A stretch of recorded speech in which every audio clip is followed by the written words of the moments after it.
to sleep easily if you are too hot or too cold, and you won't sleep healthily if the windows are closed.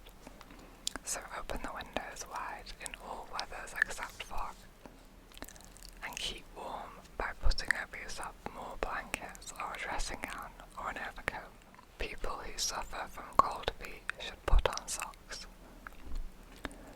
A hot water bottle, remember, means extra consumption of fuel, unless you can put your kettle on a fire already in use for heating or cooking.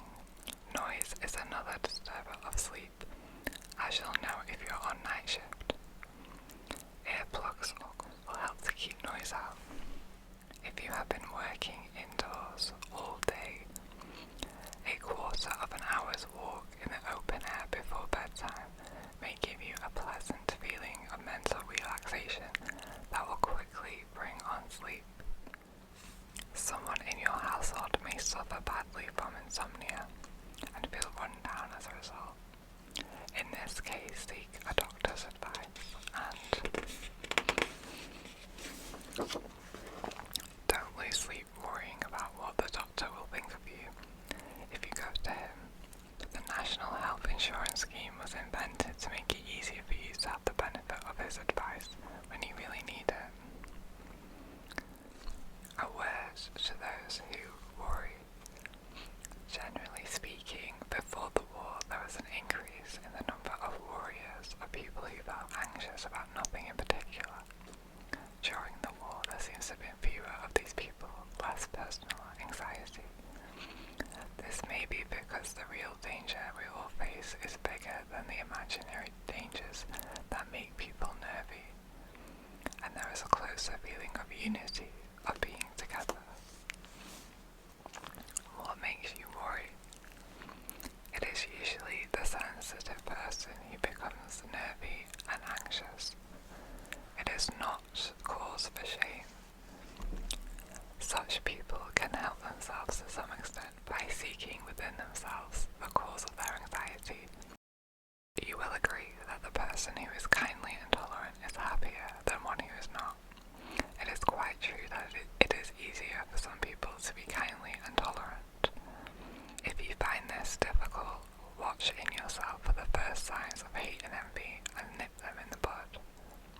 Try to understand the cause. If you find this difficult, talk things over with your doctor, or at least with someone who is a sympathetic listener.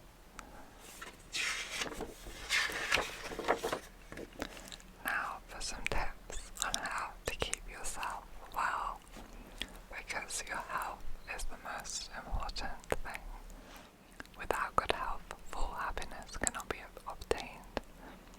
If you want to reach happiness, to be complete, seek help with the eagerness with which so many foolish men have sought gold.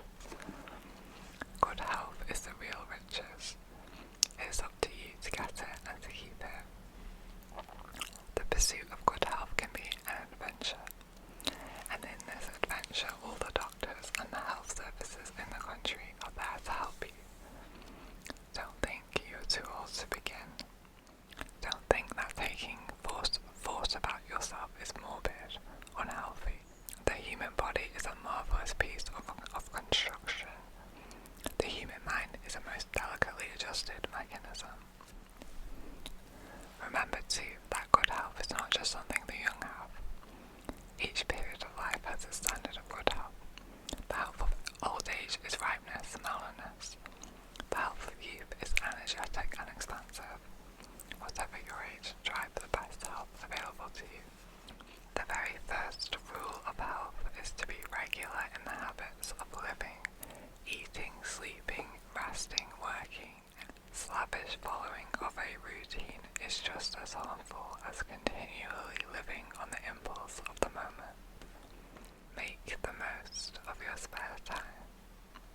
It's just as necessary to relax mentally and physically during the ordinary working week. The best way of doing this will vary according to circumstances. If your work is of the hard manual kind, your muscles will be tired, and what you need most perhaps is actual rest. If your job keeps you standing all day, or if it involves monotonous repetition, you probably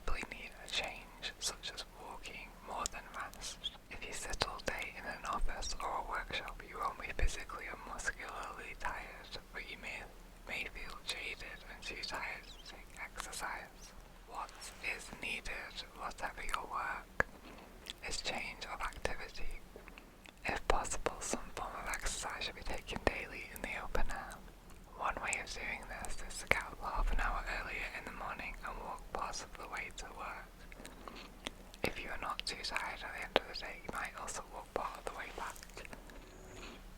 What you think and how you think about your health is important. Obviously, no one who is always brooding over disease can really feel well or be well, even though his organs are perfectly sound. In just the same way, a person who is ill or has some physical disability will feel better if he makes the most of what help he has got. And so too, the man who thinks in terms of how